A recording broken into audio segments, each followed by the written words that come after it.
Hello guys, welcome back to our YouTube channel. അപ്പോൾ നമ്മൾ ഇന്ന് ടൂർ പോവാണ്. ചാവക്കാട്ടിക്കാൻ തോന്നുന്നുണ്ട്. അപ്പോൾ നമ്മൾ പോവാണ്. അപ്പോൾ ഗൈസ് അവൾ പറഞ്ഞ പോലെ നമ്മൾ ചാവക്കാട്ടേക്കുള്ള യാത്രയാണ്. അപ്പോൾ പോകുന്ന വഴിയിൽ 1-2 സ്ഥലമൊക്കെ നമ്മൾ പ്ലാൻ ചെയ്തിട്ടുണ്ട്. അപ്പോൾ നമ്മൾ ആദ്യം തന്നെ പോകുന്ന വഴിയിൽ നമ്മുടെ പാലയൂർ പള്ളിയുണ്ട്. അപ്പോൾ നമ്മൾ ആദ്യം തന്നെ അവിടെ കയറണം എന്ന് വിചാരിച്ചിട്ടുണ്ട്. നമ്മളിപ്പോൾ ഉള്ളത് പാലയൂർ പള്ളിയിലാണ്. നമ്മളിപ്പോൾ ചാവക്കാടേക്ക് പോണ വഴിയിൽ ഇപ്പോൾ പാലയൂർ കയറിയതാണ്. ഇപ്പോൾ നമ്മുടെ വീഡിയോ എല്ലാവരും കാണണം കേട്ടോ. അപ്പോൾ ഇഷ്ടപ്പെട്ടാൽ ലൈക്ക് ചെയ്യണം, ഷെയർ ചെയ്യണം, സബ്സ്ക്രൈബ് ചെയ്യണം. അപ്പോൾ നമുക്ക് പള്ളിയിൽ പോകാം. അങ്ങനെ ഞങ്ങൾ പള്ളിയിലെത്തി. അപ്പോൾ ഇതാണ് പാലയൂർ പള്ളി. അപ്പോൾ തോമാസ് ലീഹ ഇന്ത്യയിൽ സ്ഥാപിച്ചിട്ടുള്ള 7 പള്ളികളുണ്ട്. അതിൽ ഒരു പള്ളിയാണ് ഈ പാലയൂർ പള്ളി എന്ന് പറയുന്നത്. അപ്പോൾ ഒരുപാട് സ്ഥലമൊക്കെ ഉണ്ട് കേട്ടോ പള്ളിയിൽ. ഞാനും പിന്നെ കുറച്ച് പേരും ഈ പള്ളിയിൽ ഫസ്റ്റ് ടൈമാണ് വരണത്. അപ്പോൾ നമ്മൾ ആദ്യമായിട്ട് കയറുന്ന പള്ളിയിൽ ഒരു 3 കാര്യം പ്രാർത്ഥിച്ചാൽ അത് നടക്കുന്നൊക്കെയുള്ള ഒരു വിശ്വാസം കാര്യങ്ങളൊക്കെ ഉണ്ട്. അപ്പോൾ നമ്മൾ ഫസ്റ്റ് ടൈം കയറണ പള്ളിയാണല്ലോ. അപ്പോൾ നമ്മൾ കുറച്ച് നേരം പള്ളിയകത്തൊക്കെ കയറി കുറച്ച് നേരമൊക്കെ ഇങ്ങനെ പ്രാർത്ഥിച്ചു. പിന്നെന്താ കേരളത്തനിമയൊക്കെ ഇങ്ങനെ നിറഞ്ഞ് കവിഞ്ഞ് നിൽക്കുക എന്നൊക്കെ പറയില്ലേ, അങ്ങനെയാണ് പള്ളി കാണുമ്പോൾ ആ ഒരു പഴമ അങ്ങനെ തന്നെ അതിൽ കാണാനുണ്ട്. പിന്നെ നമ്മൾ സൈഡ് ഡോറാണ് തുറന്ന് കിടക്കുന്നുണ്ടായിരുന്നത്.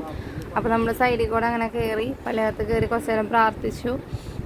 ഈ കാണുന്നത് മൈലാപ്പുരിയിലെ മണ്ണാണ്. പിന്നെ നമ്മൾ അവിടുത്തെ രൂപങ്ങളും അതുപോലെ തന്നെ അൽത്താരയും അതുപോലെ തിരുശേഷിപ്പുകൾ ഇതൊക്കെ നമ്മൾ കുറച്ച് നേരം നോക്കി കണ്ട് നമ്മൾ പിന്നെ അവിടെ നിന്ന് പുറത്തേക്ക് ഇറങ്ങി. ഇതൊക്കെയാണ് അവിടെയുള്ള തിരുശേഷിപ്പുകൾ. അതുപോലെ യുപ്രാസ്യമ്മ, അൽഫോൻസാമ്മ, അങ്ങനെ കുറച്ച് ആൾക്കാരുടെയൊക്കെ തിരുശേഷിപ്പുകളുണ്ട്. പിന്നീട് നമ്മൾ നേരെ പോയത് തളിയക്കുളത്തിലേക്കാണ്. അവിടെ ഒരു ചെറിയ കഥയൊക്കെ ഉണ്ട്.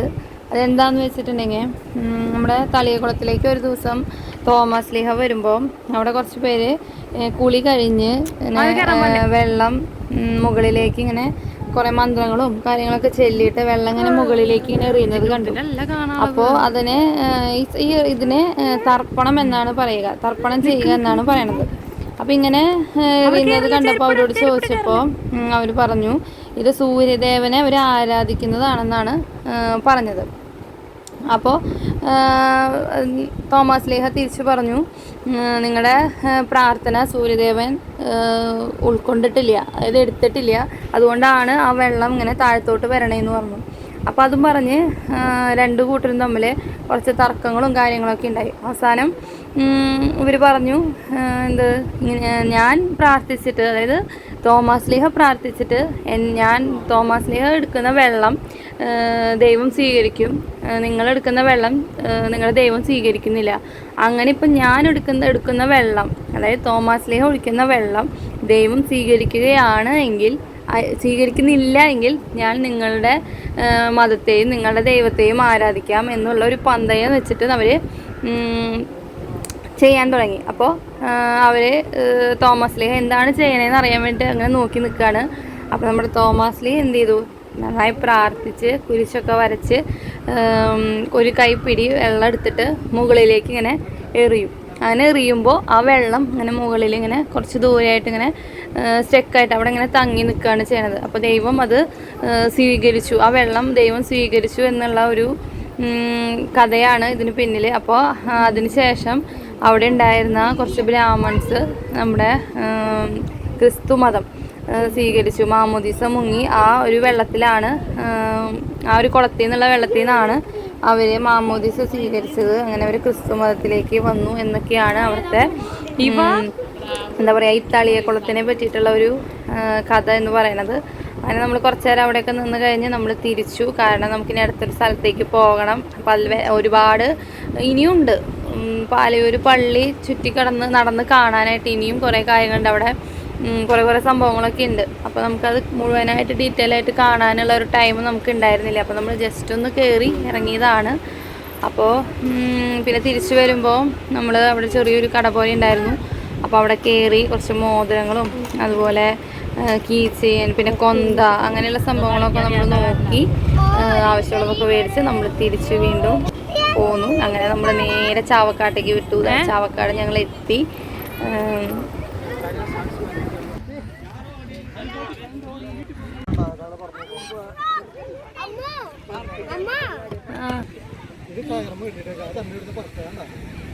നമ്മൾ പിന്നെ വീട്ടിൽ നിന്ന് ഇറങ്ങുമ്പോൾ കുറേ കാര്യങ്ങളൊക്കെ പ്ലാൻ ചെയ്തിട്ടുണ്ടായിരുന്നു. ചാവക്കാട് ബീച്ച് മാത്രമല്ല വേറൊരു സംഭവം കൂടി നമ്മൾ വിചാരിച്ചിട്ട് ഉണ്ടായിരുന്നു. പക്ഷെ നമ്മുടെ കയ്യിൽ നമുക്ക് ടൈം ഉണ്ടായിരുന്നില്ല. നമ്മൾ വീട്ടിൽ നിന്ന് ഇറങ്ങുമ്പോൾ തന്നെ കുറച്ച് ലേറ്റായി. അത് കഴിഞ്ഞ് ബീച്ചിലെത്തി കഴിഞ്ഞിട്ടും നമ്മൾ കുറച്ച് റീൽസും കാര്യങ്ങളൊക്കെ എടുക്കാമെന്നൊക്കെ മനസ്സിലിങ്ങനെ പ്ലാൻ ചെയ്തിട്ടാണ് വന്നത്. പക്ഷെ പറഞ്ഞിട്ട് കാര്യമില്ല, ആദ്യമായി വെള്ളം കാണുന്ന ആക്രാന്തമായിരുന്നു ഞങ്ങൾക്ക് ബീച്ച് കണ്ടു കഴിഞ്ഞപ്പോൾ.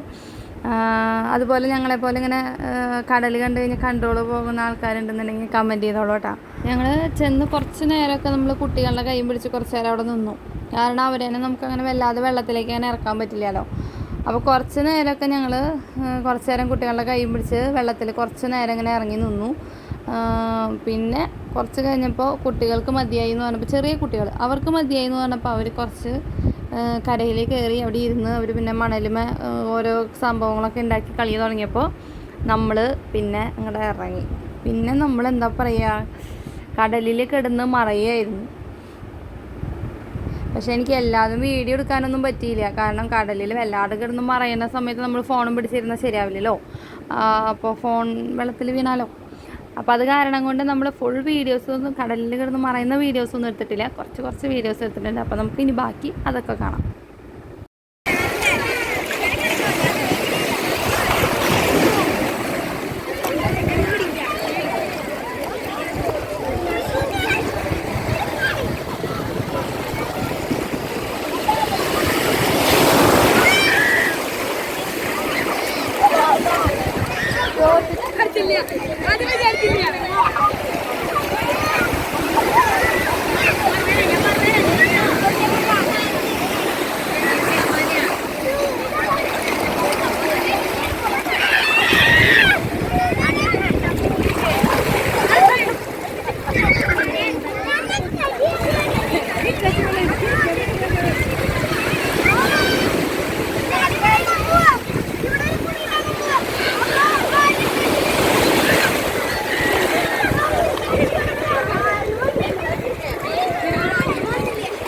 ഒരുപാട് നേരത്തെ കളികളും കാര്യങ്ങളൊക്കെ കഴിഞ്ഞ് ഇതാണ് സൺസെറ്റിനുള്ള സമയമായി തുടങ്ങിയിട്ടുണ്ട്. അപ്പോൾ നമ്മളെല്ലാവരും അവിടെ ഇരുന്ന് കുറച്ച് നേരം സൺസെറ്റും കാര്യങ്ങളൊക്കെ കണ്ട് നമ്മൾ പിന്നെ അവിടെ നിന്ന് നേരെ ഡ്രസ്സ് ചേഞ്ച് ചെയ്യാനായിട്ട് പോയി. അങ്ങനെ അതൊക്കെ അവിടുന്ന് ഡ്രസ്സ് ചേഞ്ച് ചെയ്യാൻ പോയി കഴിഞ്ഞ് തിരിച്ചു വരുമ്പോഴത്തേക്കും ഏതാണ്ട് ഇരുട്ടായി. അവിടെ ഒരുപാട് തിരക്കായിരുന്നു, ഒരുപാട് പേരുണ്ടായിരുന്നു. അപ്പോൾ പിന്നെ അതൊക്കെ കഴിഞ്ഞ് നമ്മൾ തിരിച്ച് വന്ന് നമ്മൾ പിന്നെ വണ്ടിയിൽ കയറി നമ്മൾ തിരിച്ചു പോന്നു. പോരുന്ന വഴിയിൽ ഒരു റെസ്റ്റോറൻറ്റിൽ കയറി നമ്മൾ ചെറുതായിട്ടൊരു ഫുഡിങ്ങൊക്കെ കഴിഞ്ഞ് നമ്മൾ തിരിച്ചു പോകും. അപ്പോൾ അത്രയ്ക്കൊക്കെ ഉള്ളൂ നമ്മുടെ ഇന്നത്തെ വ്ളോഗ് എന്ന് പറയണത്. അപ്പോൾ എല്ലാവരും നമ്മുടെ വ്ളോഗുകളൊക്കെ കാണുക, നമ്മുടെ വീഡിയോസൊക്കെ കാണുക. എല്ലാവരും നമ്മുടെ ചാനൽ സബ്സ്ക്രൈബ് ചെയ്യുക, നമ്മുടെ വീഡിയോസൊക്കെ ലൈക്ക് ചെയ്യുക, ഷെയർ ചെയ്യുക. അപ്പോൾ ഇത്രയൊക്കെ ഉള്ളൂ. അപ്പോൾ ഇനി അടുത്തൊരു വീഡിയോ ആയിട്ട് വരുന്നതായിരിക്കും. ടാറ്റാ, ബൈ.